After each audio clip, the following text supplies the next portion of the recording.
Good afternoon. Welcome to Dirty Tricks with John Lisle. I'm Amanda Olkey, Director of Adult Education at the International Spy Museum in Washington, D.C. Thank you so much for joining us. We are very pleased to host this talk today about the OSS's Research and Development Branch during World War II. Our historian and curator, Dr. Andrew Hammond, will be leading the conversation with John, and he will introduce him in just a moment. When Andrew and John finish their discussion, we will, of course, turn to your questions. Just a reminder, please use the Q&A feature to write them in. We will try to get to as many of them as possible. And just a little ad for the book. We have it in the bookstore and online, and it is very cool. Over to you, Andrew. Thanks, Amanda. So I'm really looking forward to speaking to you today, John. So I'll briefly introduce you, and then we'll get down to business, so to speak. So John is a historian of science and the American intelligence community, something that I want to ask you about.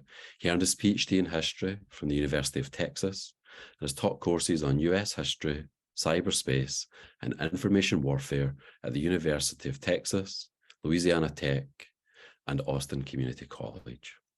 So I was going to ask, just before we get going, it must be great living in Austin with the food scene there, is it not? Some of the best food I've ever had in my life were these 48-hour mesquite smoked barbecue brisket tacos with gherkins and mole sauce on it. So I'm very jealous. Yeah. The past couple of years, I just moved back to Austin. I had done grad school here for 5 years, and I had taught at Austin Community College for 1 year after that. The past 2 years, I've been living in Louisiana, and we just moved back about, 6-7 months ago. And so that is something I definitely missed. And I was living in Ruston, which is a kind of small town between Shreveport and Monroe in Louisiana. And they had a kind of Mexican restaurant, but oh my gosh, Tex-Mex is like my favorite food. So coming back here was that was one of the big perks. You guys are killing me. I'm starving. Yeah, it's lunchtime. Okay, well, I'm really excited to speak to you about your book. A lot of the stuff that we have here at the museum, we have lots of the types of artifacts that you mentioned in your book, produced by corkscrew thinkers, people thinking outside of the box, thinking about some way to use something for espionage, intelligence, or sabotage. So before we get onto all of that, just help us understand the Dirty Tricks department. Who were they? Where did they come from? Yeah, just give us a little pen portrait of the Dirty Tricks department. Yeah, no problem. So in this book, my main focus is what's called the Research and Development Branch of the OSS, the Office of Strategic Services. The OSS is the precursor to the CIA, pretty much during World War II, the country's centralized intelligence organization. And they're also responsible not only for sending spies abroad, collecting intelligence, analyzing that intelligence, but one of the things the OSS also does is create weapons, gadgets, disguises, documents for people going abroad to disrupt, sabotage, spy on the enemy. And so the main branch of the OSS that does that is this R&D branch, the so-called Dirty Tricks Department. It's headed by a guy named Stanley Lovell. He's kind of the main character in this book. He's a chemist from New England, and he gets recruited by William Donovan, the head of the OSS, to lead this R&D branch. So that's kind of a little bit of background about what the R&D branch is and who's involved. And tell us a little bit more about Stanley Lovell. He's quite a fascinating character, and it would probably be helpful as well just to talk briefly about Donovan, because in the book you discuss, Donovan coming onto the scene. He's this force of nature, won the Medal of Honor in World War I. He's got the ear of FDR. And then he sets up an organization that goes on to become the OSS. And then he needs his, quote, Professor Moriarty, unquote. So just tell us a little bit about Donovan, and then about how Stanley Level comes onto the scene. Yeah, like you mentioned, William Donovan is this World War I war hero. He had won the Medal of Honor. He had He was a lawyer. He went to Columbia Law School, and he ran for president, or not, he ran for governor of New York after FDR. So they knew each other. They were from different political parties, but they respected each other. And as during the 1930s, Donovan sensed that there was this turmoil brewing in Europe. FDR sent him on a few trips to Europe to kind of gauge the international situation and let him know what was going on. And when Donovan comes back, he informs FDR that I think you need to start some kind of centralized intelligence organization, which would become the OSS. Donovan is worried that there are different kind of intelligence organizations, especially connected to the different military branches, the Army intelligence, naval intelligence. But Donovan worried that they were just duplicating each other's research. They weren't coordinating with each other. He wanted an organization to give the president the most accurate and up-to-date information possible, coordinating all of the different intelligence services. So that was the impetus behind the creation of the OSS that Donovan is really pushing for. After Pearl Harbor, FDR kind of gives into that and creates what originally is called the COI, the Coordinator of Information, but that kind of becomes the OSS in not too long period of time. And FDR assigns Donovan to head this organization. Stanley Lovell gets involved. Like I said, he's a chemist from New England. He worked in a shoe and leather factory, so not too much related to what he's going to be doing during the war, but he had a lot of ingenuity. He was pretty ingenious in the way that he would turn waste products into useful products that could then be sold for a profit. And so he had kind of a reputation in chemist circles for doing this. He also was from New England, and that didn't hurt because another person who was really influential for Stanley Level getting this job with the OSS is an engineer named Vannevar Bush. Vannevar Bush was an electrical engineer. He was pretty much Roosevelt's unofficial science advisor during World War II. Vannevar Bush was in charge of the Office of Scientific Research and Development, which was kind of in charge of all the major scientific research projects during the war. He was in charge of coordinating things like the Manhattan Project, developing radar and proximity fuses. So both Bush and Lovell were from New England, and they knew of each other. So Bush kind of recruited Lovell to join him during the war. And then Bush recommended to Donovan that, hey, you should take on this guy, Stanley Lovell, because I think he's going to help your organization.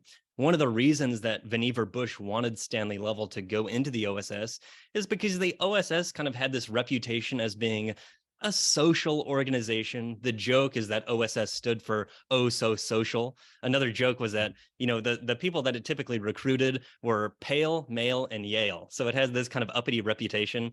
And so Vannevar Bush thought that Stanley Level, he was a businessman, he was a scientist, he thought he'd be able to turn around kind of this organization and really get it going. So he recommended Stanley Level to Donovan. Donovan then kind of hires Stanley Level as the head of this R&D branch.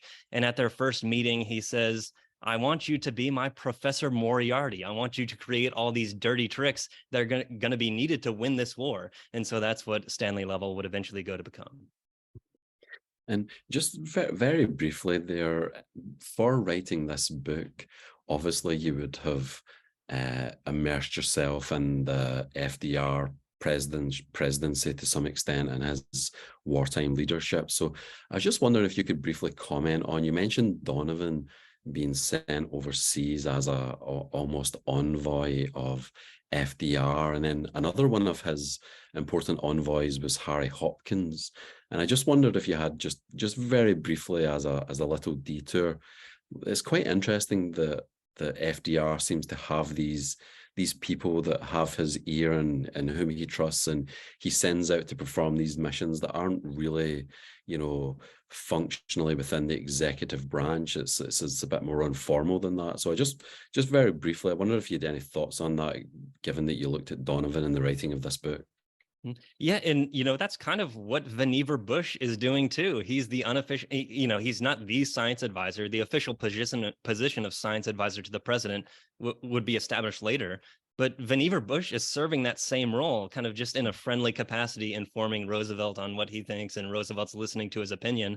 An interesting anecdote about Donovan being this kind of unofficial envoy is that he's going abroad, and ostensibly he's going to inform Roosevelt about what he sees going on. One of the kind of side quests, I guess, that he has is that Roosevelt is a big stamp collector. And so when Donovan's abroad, he wants Donovan, make sure you get all the stamps, like the foreign stamps I'm not going to be able to get here. Make sure you get some of those. Wow. And just help us understand the OSS and the research, the Dirty Tricks department a little bit more, just in terms of as an extension or an outgrowth of the Special Operations Executive. So it's British equivalent, which, you know, predates it by not too long, but it does predate it. And it's also quite interesting to me that the leader of their scientific research branch, Dudley Morris Newer, is also a chemist. Which I think is quite an interesting parallel. So help us understand the relationship between the SOE and the OSS. Were they doing really more or less the same things? Were there some differences? What was the relationship like between them? Yeah, there is a lot of similar things going on. And in fact, there's a lot of collaboration, especially with the R&D branch. When this R&D branch is set up within the OSS, Stanley Lovell and a couple of his colleagues don't really know what to do, because they've never had a job like this before. They've never been tasked with creating these weapons and gadgets before. They don't know what kind of weapons and gadgets an organization like the OSS might even need. And so they're sent to England to basically learn from the SOE. What kind of stuff are you creating? And so they go on this reconnaissance trip and they talk with the scientists who are doing that and kind of get an idea of what kind of gadgets that they might need to create for the OSS. And then throughout the war, Stanley Level is collaborating closely with the SOE. There are some gadgets that the R&D branch is going to create that are pretty much inspired or taken right from the SOE. They kind of go back and forth. Different kinds of pills like L pills, lethal pills, cyanide pills. That's something that Lovell is talking about with the SOE quite a bit. The limpet mine. This is an explosive device that can be attached to the bottom of a ship covertly, and then someone can row away real quick, and it'll blow up, the ship will sink, and no one knows who did it. Those are developed by the SOE in droves. So there is this close collaboration, especially with the gadgets between them. The SOE also develops stuff independent of the OSS R&D branch. So while my book mainly focuses on this R&D branch and the gadgets kind of specific to it, the SOE I mentioned is also doing its own stuff. One of the things that they develop is what they call a rat bomb. The idea being we can stuff these taxidermied rats with explosives. We can throw them into coal reserves, and maybe the Germans will shovel some of that coal, including the rats, into their boilers and their locomotives, and they'll blow up. So that's one thing kind of specific to the SOE. The OSS R&D branch is doing something similar, just not with rats. So it's not stuffing these taxidermied rats. It develops the analog, which is called Black Joe. Black Joe is it looks like coal. It's kind of like almost a paper mache coal, but inside it's hollow that can be stuffed with explosives, and it can be thrown in a coal reserve, which can be shoveled into a boiler, and if it gets hot enough, it'll blow up. So they're doing similar things, but some are specific to one or the other. So that's a perfect segue into discussing some of the things that the Dirty Tricks department came up with. So we spoke about rat bombs for the SOE. Let's talk about bat bombs. Let's start off with that one, which is a great story. Tell our viewers a little bit more about that.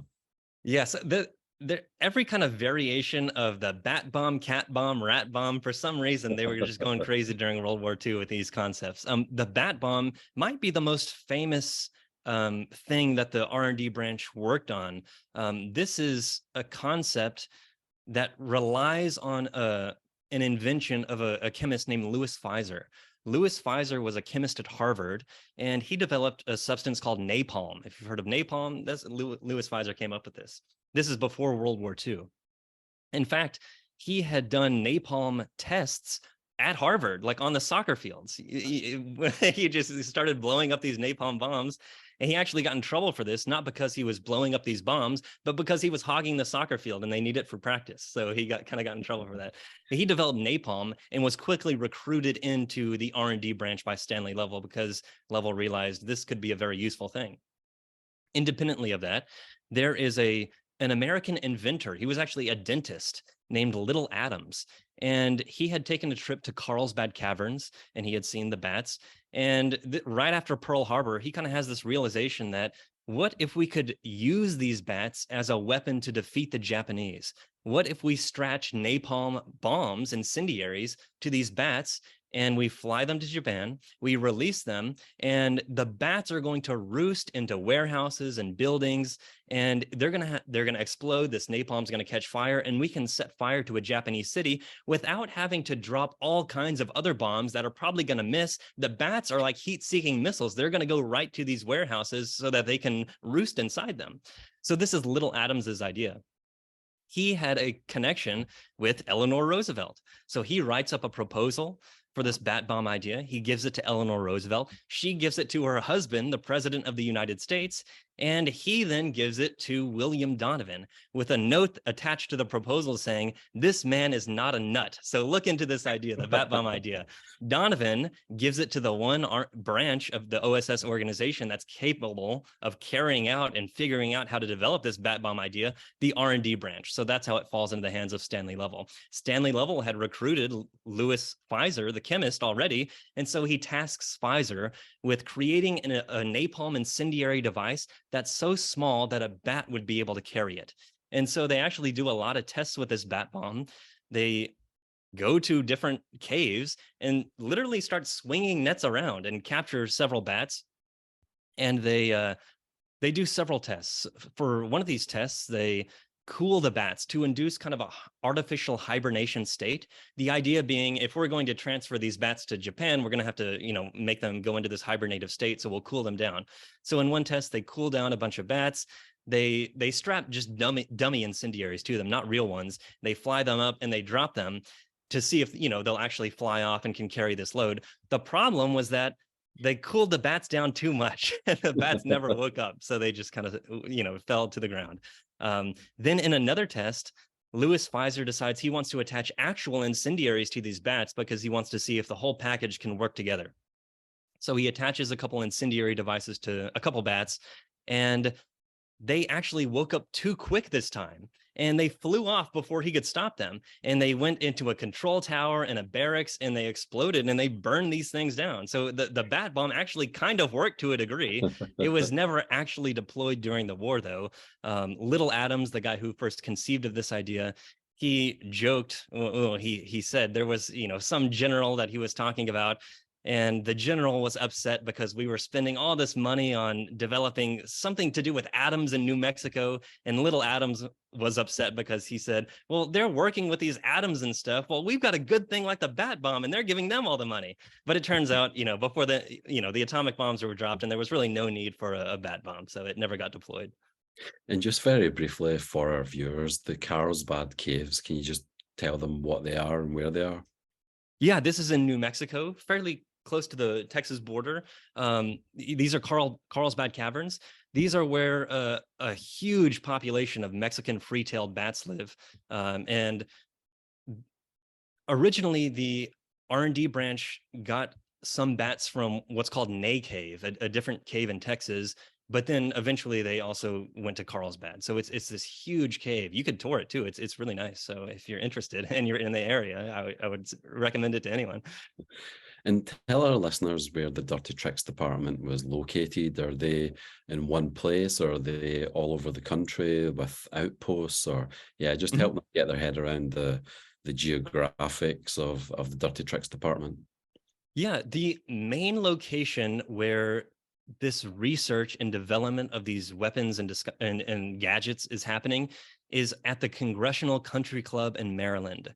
So the OSS had kind of requisitioned this land during World War II, and it was a training ground really for OSS personnel. So they where the driving range for golf had previously been a driving range, they turned it into a shooting range. The bunkers became, places where they would hold explosive demonstrations and all kinds of stuff. Well, in the clubhouse at the Maryland, or at this Congressional Country Club, on the basement floor, that was turned into a laboratory. It was known as the Maryland Research Laboratory. And that's where a lot of these things are being developed. Now, it gets a little complicated, though, because not every one of these gadgets is developed kind of in-house. Some of them are contracted out to external researchers that are at like universities. And so, those could be kind of wherever. Those researchers might be other places, but the main place where this is happening, or where this lab is at the Congressional Country Club in Maryland. And out of all the things that you came across, tell us the thing that you are most attached to. What's your favorite? What's the one that you came across and you're like, wow, this is so interesting. It could either be the most outlandish or the most useful or the most, out of the box. Yeah. What one is particularly stands out for you? Well, the one that I always kind of go to, because I just can't believe it is the most outlandish, but that's why it's almost the one I think about the most, is called Operation Fantasia. Operation Fantasia. This had to do with glowing foxes. So if you've heard of glowing foxes in connection with the OSS, this is this thing. I had heard of Operation Fantasia before kind of working on this book. So I knew the general idea, like, oh, there's this concept of glowing foxes. But then I actually went to the archives and found more documents and realized it is more kind of outlandish than I even knew, than anyone knew. These documents are just crazy. Just some general background about what Operation Fantasia is. There was a man working with the OSS, Ed Salinger. He was a businessman. So he had done a businessman in Japan. So he had done a lot of import exports in Japanese. So he was fairly familiar with Japanese culture, which is why he was hired by the OSS. He was tasked with trying to find a way to exploit to exploit the Japanese psyche, to make them become disabused with Japan and want to quit the war and lay down their weapons. And so he was looking for vulnerabilities. And he realized that one of the things he thought might be a vulnerability was this concept within the Shinto religion that has to do with these spirit beings called kitsune. Kitsune are these kind of spirit beings that can take the form of animals. Some take the form of foxes. They're these like glowing spirit beings. And sometimes, Salinger said, they represent portents of doom. So if you see one of these spirit beings in Japan, if you're, a Japanese civilian and you see a spirit being, it means that something bad is about to happen. It's a bad omen. So he figured, what if we artificially create these spirit fox beings, these kitsune, and we make people think that they're seeing them? Then surely they'll think that, this is a bad omen, especially for the war. It means that we're inevitably going to lose this war. We might as well give up now. That's at least the idea that Salinger has. So he goes through a few variations of this. First, he thinks, what if we just create whistles that sound like foxes, like anyone would know what a fox sounds like? And we'll send these to Japan and people will blow these whistles and they'll think it's one of these spirit beings. That didn't really work out. He thought, what if we create fox odors? We'll make something that smells like foxes. We'll release it in Japan. They'll think it's these spirit beings. And again, it's like, who's going to know what a fox smells like? And but then he realizes those two aren't going to work. So he decides the OSS needs to capture live foxes, paint them with a glowing paint, and then release them in Japan. And then the Japanese will think that they're these spirit beings and bad omens. And so this is what the OSS pursues. It captures live foxes. For a paint, it contacts the United States Radium Corporation, which has a glowing radioactive paint, and they get some of that. In order to make sure this paint is actually going to stay on the fur of a fox, they go to a zoo in New York and they paint it on a raccoon. And it turns out, during everyday normal raccoon shenanigans, the paint stayed on. So, okay, this paint might work. And so they decide to do a few tests. The OSS gets foxes, gets this paint, paints them, and releases several foxes into Rock Creek Park to see if it's actually going to scare people. The idea being, if we release these in the United States and it really scares Americans, it's really going to scare the Japanese because they have this Shinto omen of kitsune. And so they release these foxes in Rock Creek Park that are glowing and running around. And a newspaper reports later that it gave the people the screaming Jamies. Apparently they saw these foxes and kind of freaked out. So that was a good sign, at least for this plan. The next experiment they did with Operation Fantasia was to determine whether foxes can actually swim. Because if you want to get these foxes to Japan, you're probably going to have to release them in the sea and let them swim to shore, and then they'll scare the Japanese. And so a group of OSS personnel got some foxes, painted them with glowing radioactive paint, went into the Chesapeake Bay on a boat and started throwing them overboard. These foxes actually did swim to shore. So foxes can swim, but by the time that they had gotten to shore, all the paint had basically washed off. So it didn't really work.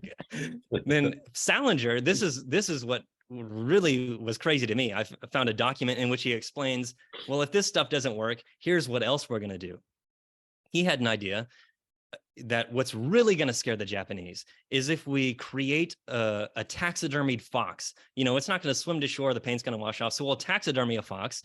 And then he said we should place a human skull on top of its head that has a jaw that can open and close, and we can play audio to make it seem as if this fox is talking. We're going to take this taxidermied fox that's glowing with an opening, closing human skull jaw. We're going to strap it to balloons, and we're going to fly this over Japan so that when they look up, they'll think that this kitsune bad omen fox is speaking to them to lay down their arms and end this war. So those are a couple of the ideas that came out of Operation Fantasia.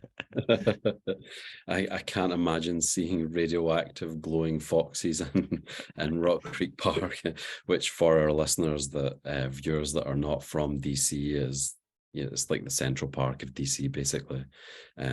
So moving on to some of the other inventions, there's just some crazy stuff here. Some of it not so crazy, but some of it really out there. Truth serums, suicide pills, exploding pens, invisible ink. Some of these things, of course, come into being. One of the ones that I found quite interesting was female sex hormones to inject into Adolf Hitler. Can you tell us about that one? Because the invisible inks and the exploding pens are a bit more plausible, but this one's kind of really out there. Yes, this was one of Stanley Level's personal ideas. He was involved in assassination plots. You know, the idea being, if we cut off the head of the snake, then the body dies. If we can kill Hitler or whoever, then, you know, everything else will fall. So Lovell was contemplating some of these ideas. One of the ideas involved these female sex hormones. He had gotten the inspiration from this from a psychologist who had written a psychological analysis of Adolf Hitler. And in this analysis, the psychologist Henry Murray, he had basically deduced that Hitler has a large feminine component to his personality. He said all kinds of stuff about this. Lovell reads this analysis, and he thinks that maybe if he exacerbates this feminine component of Hitler's personality, it will demoralize him and embarrass him and something like that. You kind of have to just take it with a grain of salt. Lovell's idea being, though, if we can take some female sex hormones and inject it into the food that Hitler is going to eat, then he'll eat these hormones and it'll make his mustache fall off, demoralizing him. It'll make his voice turn soprano, and maybe it'll make him grow breasts, and he'll be really embarrassed, and, you know, the Germans will lose the war somehow. But that's the idea, at least. So Lovell, you know, talks about his plans to do this. He contacts a gardener in Germany that apparently grows the vegetables that Hitler is going to eat. So he tries to get this gardener these female sex hormones to inject into these vegetables. Lovell says that apparently this never, you know, occurred. You know, Hitler's mustache never fell out. Lovell says that either the gardener got cold feet and he just never did it, or Hitler had a big turnover in his tasters for him. I find that one particularly fascinating. And for some of this type of stuff, how do you, like, for the organization, how do you keep this stuff on track? So by that, I mean, for it to have some kind of eventual operational outcome. So it seems to me, you know, if you take a bunch of people and put them in a room and say, you know, think outside of the box and, you know, run wild, you know, think of new ways of looking at the world, they could come up with a lot of stuff that's, some of which is opposite to the function of the organization, but a lot of it could just be, you know, completely useless. So was there some kind of way of trying to keep this stuff on track? Like the eventual outcome has to be for espionage, sabotage, what the OSS is doing, the war effort, and so forth? Or was it literally go forth, do your thing, and then we'll see what all the results are and pick the best ones and pass them on? Help us understand that process for managing this cornucopia of innovative ideas. You're getting to the heart of one of the issues with the R&D branch. Stanley Lovell saw this as the real benefit of the OSS, the fact that there's really no oversight, especially during wartime. Stanley Lovell thought this was great because it allowed him to pursue all kinds of different ideas, knowing that some of them aren't going to work, but at least we tried. We're throwing stuff against the wall and we're seeing what sticks. Lovell really liked this. The downside to that, there's a couple downsides to that. One is that you're spending time and resources and energy on something that anyone could probably tell you from the beginning it's not going to work out. Are these foxes really going to have much of an effect? One of the criticisms of Operation Fantasia, these glowing foxes, is that they were saying it'd be analogous to the Germans releasing black cats in front of American servicemen and saying, oh, they're going to be scared of these black cats because it's a bad omen. Well, is it really? Are people really going to take that seriously? So that, the benefit of having so little oversight is that you can kind of do anything. The downside is that you can kind of do anything, so you end up wasting a lot of time and resources. Stanley Lovell thought that was a good thing, but another one of the downsides is that without that oversight, that leads to a lot of probably bordering into unethical experiments. One of the things that I eventually kind of link Stanley Level to is going to be this MK Ultra program during the Cold War, the CIA, that did a lot of unethical human experimentation, especially with different kinds of drugs. And one of the reasons for that is there's very little oversight. Because there's not oversight, there's no accountability. And because there's no accountability, there's no reason to kind of restrain the different ideas that you have. So, while there could be benefits, I guess, of that lack of oversight, there's certainly a lot of negatives, which Stanley Level tended to kind of overlook and just say, whatever wins the war, whatever ends the war faster, we'll just go with that. Mm. And how much was he held to account by the OSS? Like, did he have to report to Donovan on a periodic basis and say, this is what we've come up with? Or did Donovan just leave him to his own devices and do his thing? Yeah. Help us understand that relationship within the organization. Stanley Level really had kind of free reign. This R&D branch in general pretty much did. He did report to Donovan, but he was told at the very beginning of the war by one of Donovan's colleagues, well, Stanley Level is contemplating, again, I don't know what kind of devices to create. What does Donovan want? What does the OSS need? And he was given the advice that don't ask him for advice. Instead, do something. And then if it goes wrong, ask him for permission or for forgiveness afterwards. So don't ask for permission, ask for forgiveness. And this kind of Stanley Level took to heart, and it was kind of the basis of a lot of the devices that they created. I don't need to get approval for this. I just need to do it. And I can use that to then show how much progress we're actually making. And how, like, if you were working within this department, could you, like, as an individual scientist or researcher, could you just go away and do your thing? Or did you have to submit pitches, and there's a certain amount of funding and resources and it would go to the best pitches? Or was it kind of just a free for all? No, you did have to get approval. I mean, Stanley Level is the one who eventually is approving this stuff. So it's kind of what he determines is going to be useful or thinks will be. There are a couple exceptions to this. For instance, Operation Fantasia, he wasn't a big fan of these glowing foxes, but it was technically Ed Salinger was under a different branch. He was under the morale branch of the OSS and not the R&D branch. The R&D branch personnel are the ones who are running these experiments, but he didn't technically have to report to Stanley Level, so Level wasn't there to kind of say yes or no on this particular thing. When it was eventually canceled, there's the minutes of a meeting. Stanley Level says, basically, thank goodness this will serve as a check on our pure reason that we allowed this to get so far. So there are some checks, but after Stanley Level, it's kind of up to his whims. Mm-hmm. And Stanley Lovell was there for the duration of the war within this department, right? Pretty much. So he joins the R&D branch in fairly soon after Pearl Harbor and the OSS is created, or the COI. He joins in 1942. He actually leaves the OSS right before the end of the war. His wife had gotten very sick and he kind of left to take care of her. But for the most part, he was there for the duration of the war. Mm-hmm. And just out of interest, just to go back a couple of questions, is that report on that psychological report on Hitler, is that available? Like, could one of our viewers go and look at it online? Or yeah. Did you read it? Yeah, tell us a little bit more about it.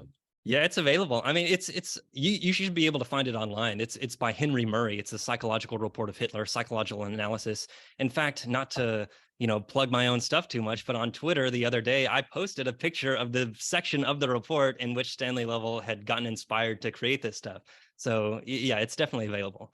Is it A on lot of the documents from this research aren't available. I was spending a lot of time in the National Archives and north of DC in Maryland.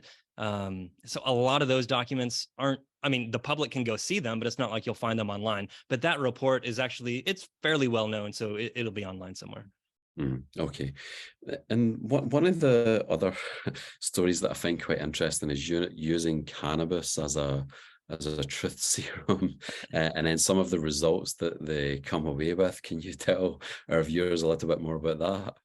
Yeah, this is something that any intelligence organization dreams of, a truth serum, something that you can give someone in an interrogation. They can't help themselves but tell you the truth. The basis of this really goes back to the 1920s in the United States. There was a doctor named Robert House, and he was delivering a baby, and he gave a woman a sedative and scopolamine, and it made her kind of start speaking things that he didn't expect of her. And he started wondering if this is some kind of truth serum, in the sense that maybe it prevents the imaginative aspects of the brain from working properly. So if you take this drug, maybe it prevents your brain from inventing things. And if that's the case, maybe it prevents you from inventing lies. And so if you're asked a question and your inhibitions are down and you're not able to form new lies, the only thing you're able to say is true stuff. So that's at least the kind of basis of where this idea comes from. The idea of a truth serum has been around a long time.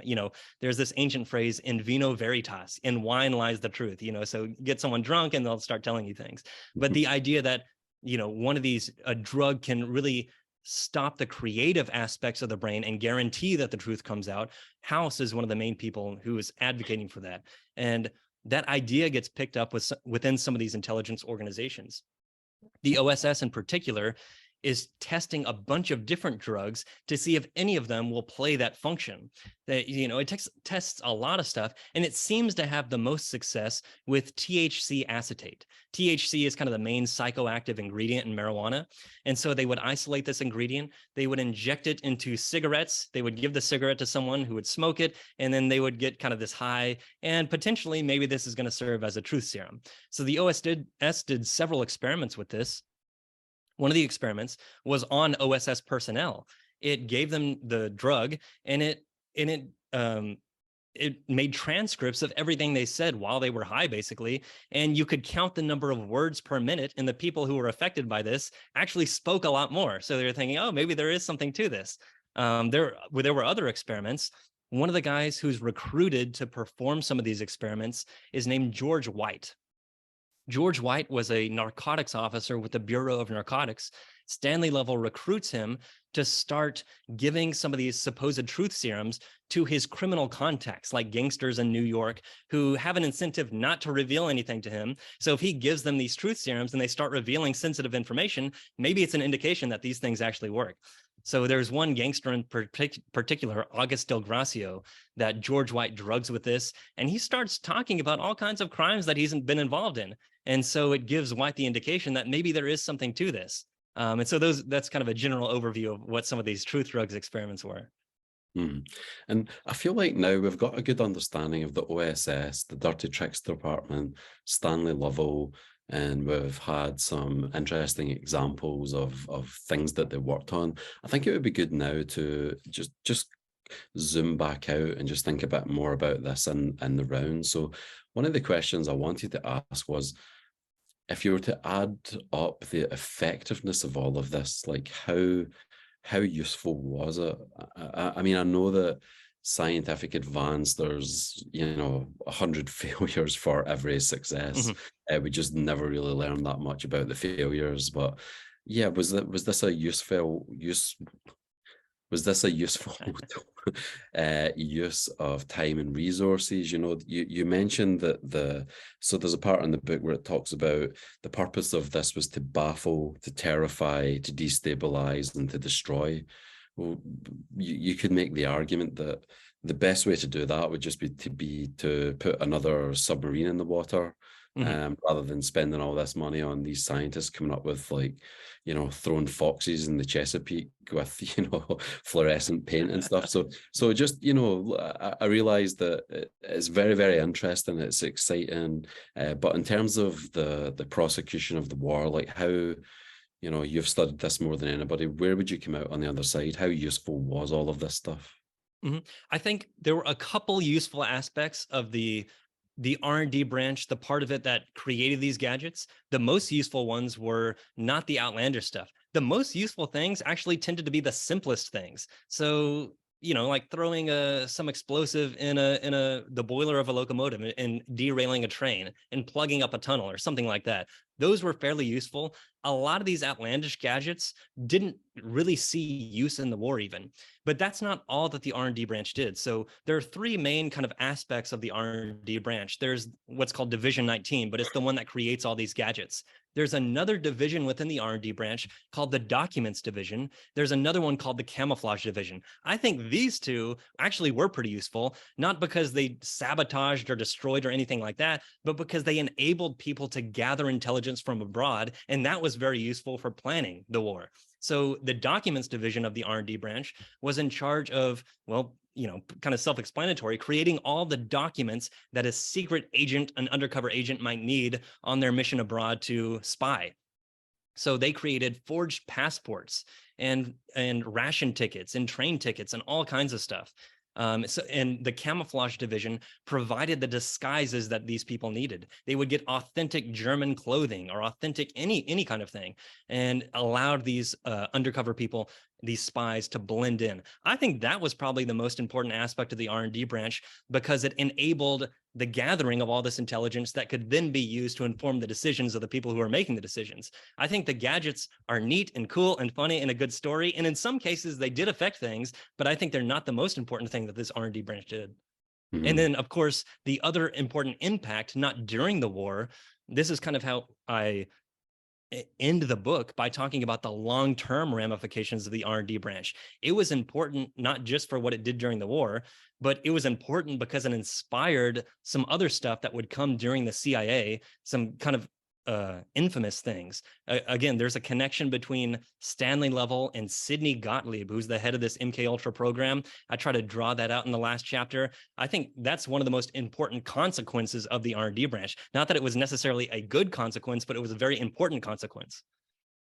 And how, you know, so for all of this research that was done, did this move, you know, I know that you're a historian of science as well. Did this move scientific understanding forward, or was it more a segue and a detour down, you know, down channels that didn't necessarily push the envelope further? So yeah, how useful was this in for science more generally? I don't think it led to any kind of scientific breakthrough. Again, I think the most useful gadgets and disguises and weapons were built on principles that have long been understood, but they were used in such a way that just happened to be useful in this context. So the simplest things, again, tended to be the most useful. So those are the ones that aren't pushing the envelope of science. I tend to like these simple gadgets and disguises because they're so ingenious, because they are so simple. One of the most interesting ones to me is the idea of, how can you transfer a secret message? This is one of the things that the Camouflage Division of the R&D branch is trying to figure out. You know, how do we roll up like a piece of paper and get it somewhere without anyone, if someone's inspecting someone's person, how do they not find it? One of the ideas they came up with involved a tube of lipstick. This would be for a female spy. If we have a tube of lipstick, we can melt the wax, we can put the message in the lipstick tube, and then we can recast the wax over the message so that if anyone opens it up, it looks just like a tube of lipstick. This isn't pushing the envelope of science by any means, but it is just so ingenious. So it sounds to me a little bit like section 19 was the documents and the camouflage. I mean, I'm just playing devil's advocate here. Like, the documents and the camouflage, I mean, to some extent, of course, like, you need documents and camouflage. That makes sense. But why do we need all of these wackadoodle chemists coming up with bizarre schemes. So it seems like the other two components of the research division were important and self-evident, that were necessary. And even the things that you said were successes, like, you know, if you can block up a tunnel or blow up a boiler on a train, like that's pretty commonsensical. You don't need someone to be a corkscrew thinker to come up with that. So I'm just wondering, you know, those are some of the major examples in the book, and you're right, they're interesting, they're very there's lots of ingenuity that goes into them. But what was this department really necessary for the war? I think in hindsight, it's easy to see that, well, a lot of this stuff didn't amount to much as far as the overall end of the war. It's not like a bat bomb ended the war in Japan or anything like that. But to the people at the time, you know, trying to use that historical empathy and what did they think of this, it was potential that maybe this could have a big impact. So, you know, after the fact, you know, it's kind of like hindsight is 2020. Well, of course, none of this had a big impact, but nobody knows that it's not going to have a big impact. You know, Stanley Level is going into this thinking, if I just happen to come up with a thing or am able to supply the saboteur who destroys the bridge, that means that the supplies can't get from A to B, which means that, you know, we can defeat this, you know, the German military or whatever. Mm-hmm. Well, it could be possible. It's in the realm of possibility. Why not try it? You know, so using the empathy to put myself in Stanley Level's position, I can understand why he wants to pursue even some of the wacky stuff. You know, I can understand, not that I think it, you know, with hindsight that it turned out to be, you know, the thing that ended the war, but with the empathy, I can at least see his position of why he might do that. Mm-hmm. And it seems to be quite interesting. You know, we don't need to go into this too much, but it almost seems like when you're in a war, like in World War II, the British, the SOE, United States, the OSS, they're not able to project military force into Europe. So it almost seems like there's some kind of psychological comfort in coming up with schemes that you think are going to undermine and, you know, confuse and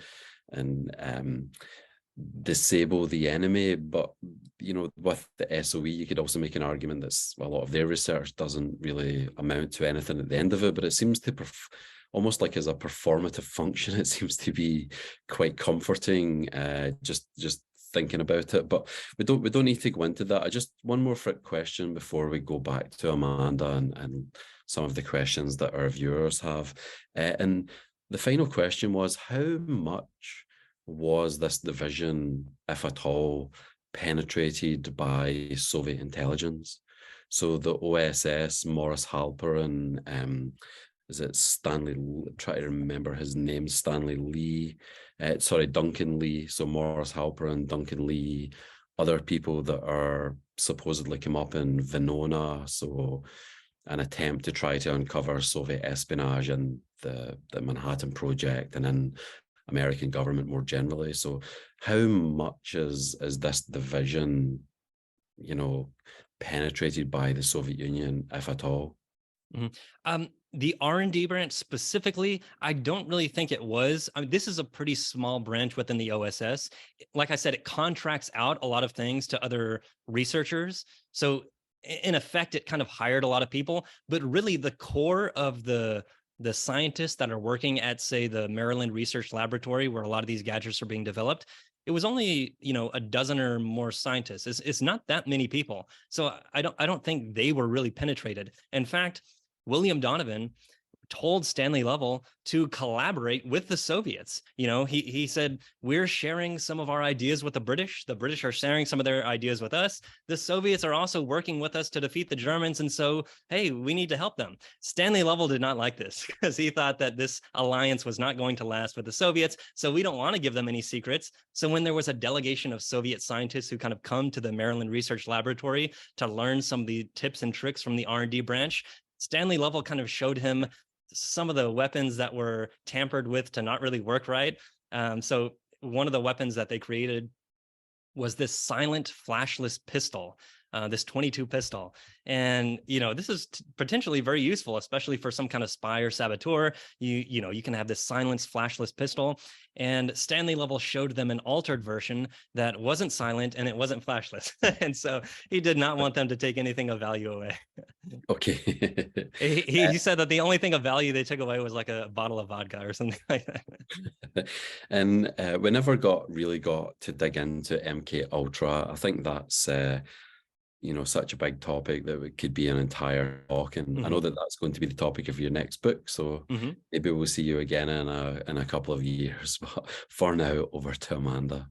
Thank you. That was so fun. We've got a wide range of questions, and so I'll try to zip through them quickly.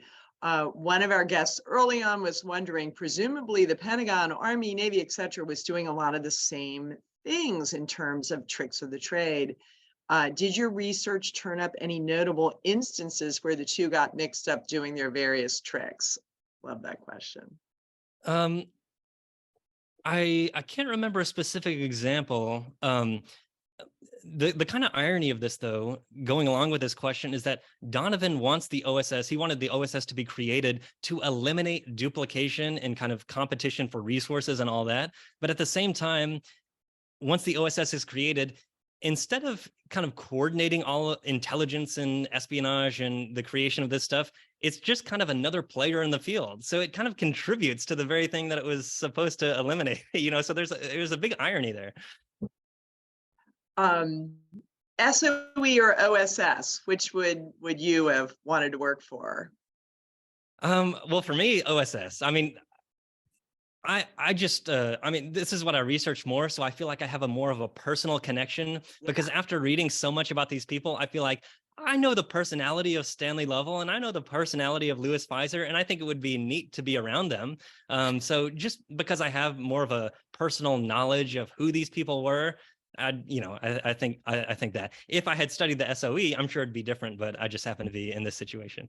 What about you, Andrew?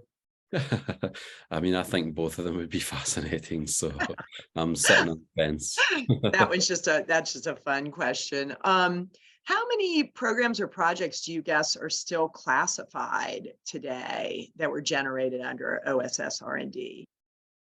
I don't know if any are still classified. What was really helpful is that there was a member of the R&D branch who wrote an internal history that listed every single one of their projects. And so, if you get the book, you'll notice there's an appendix in the back. The appendix in the back lists every code name and every description of every project that the Division 19, this one specific division of the R&D branch, worked on. So I don't think those are classified. The difficult part is that even though they're not classified, there's just not a ton of documentation on each one of them. So, some of them, I know what it was, but I just don't know too much about the development of it, what was going on, the experiments. So the specific projects that Division 19 especially was working on, those aren't classified, but that doesn't mean that there's a lot of material out there to learn. Right. So we've got some very specific questions, including one from me and my team wondering the foxes, let loose in Rock Creek, set a sail, set a swim in the Chesapeake Bay.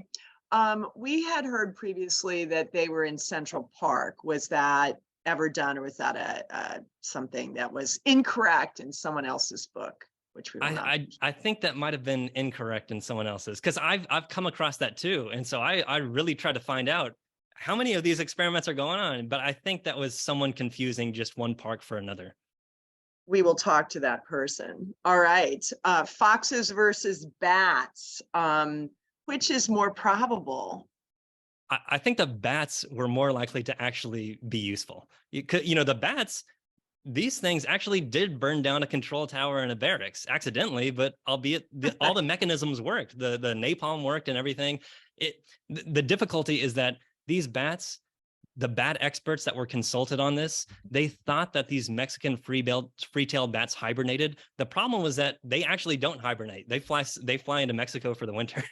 So they didn't really know that about the bats. So transferring the bats to Japan might be a problem, but I actually think the mechanism of the bats could work.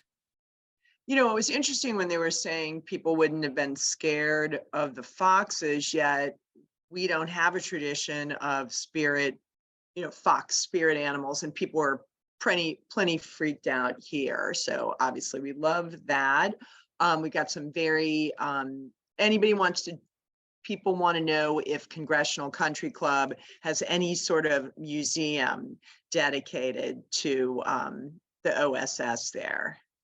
I don't think they have a museum, but I have seen brochures and other things that they've released that kind of talk about their history. So they have released a few things that talk about their history. I've seen in a couple places. Yeah, That's but neat. yeah, Yeah. that's a fascinating one, because it's not just, like I said, it's not just the gadgets that are being created there. This is a huge training ground for all kinds of OSS personnel. It was called Area F. So Area F of the OSS was the Congressional Country Club. And this is a big deal. Presidents were members of this country club and all kinds of stuff. Yeah. So that was really fun to research. Yeah, and still operating today, still a very prestigious country club. Did any of your research involve listening to oral histories recorded of OSS retirees or employees? I never found any oral histories of these OSS personnel in the book specifically. I did use some oral histories. I talk about like the Battle of Iwo Jima, and with the Library of Congress has some oral histories of people who were in that. So I do use those. But as far as these people specifically in the R&D branch, I didn't find that. The closest thing related to that I did find, or that I did do, was Stanley Level's grandchildren were still alive at the time that I was writing this. So I did interview them. So that was the closest thing I got to the specific people in the R&D branch, even though I did use oral histories elsewhere, but just not of these people. They didn't have it. Right. You gotta find it. It's gotta exist. Mm-hmm. Yeah, I'm the racing historian is the slave to the documents that have survived. Someone wants to know if General Donovan was involved with the Camp Ritchie military intelligence training program. I'm not sure. I'm sorry. I don't know about that one. Awesome. And our last thing before we wrap it up, which thing do you wish you had? You must have fallen in love with some of these things. Mm-hmm. I've mentioned this before, but I like simpler things because they're, right. I don't know. I just like the ingenuity of something being so simple. So it would have to be something like that. Before this broadcast, we were briefly talking about the Beano grenade. I think that one's neat. Just it also looks neat. So I think that's cool. There's also one of the things that I get to in the book is this hand-to-hand combat expert named William Fairbairn. And he helped develop some daggers. Every cloak and dagger agency needs its daggers. So I think one of those would be killed. The stiletto is one of the daggers he helped develop. So maybe a stiletto. Well, we strongly encourage anyone who's interested in these gadgets and this topic, if you haven't visited the Spy Museum, because we do have some cool examples of such things as that knife and the exploding coal and a Beano grenade. But you've really opened our eyes with the exploding rat, because we have a freeze-dried concealment rat, and now we can also tell people it could also be transformed into an exploding rat. Andrew, do you have any final comments before I wrap this fabulous program up? Just very briefly. So John just mentioned William Fairbairn. We actually have the Sykes Fairbairn fighting knife, which he helped develop. So we actually have his Sykes Fairbairn fighting knife. That is awesome. That's William so cool. Fairbairn's knife that he invented. So you should come to see it, John, when you come to the Spy Museum. Apart from that, thanks for a great and stimulating conversation, and congratulations again on the book. Thank you so much. Thanks for having me. Yeah, you can tell, I hope, that I love talking about this. So thanks for having me. Yeah, your enthusiasm is really palpable. We enjoyed it so much. And if our next virtual program will be next Thursday on April 13th at noon Eastern Time. And our executive director, Chris Costa, will be speaking with General Mulholland. So please check our online calendar for that program and those and other programs for people of all ages. And then my final plea, if you enjoyed this program or others that we have offered, we really appreciate any kind of donation you might want to make to the Spy Museum, and that helps us have programs and keep incredible artifacts like those that we have discussed in good shape, and mount exhibits and do community outreach. So we promise if you want to make a donation, we'll make good use of it. So thanks everyone, and go get John's book. It's great, and it has the facts all very correct. Bye everyone. Yeah, bye-bye.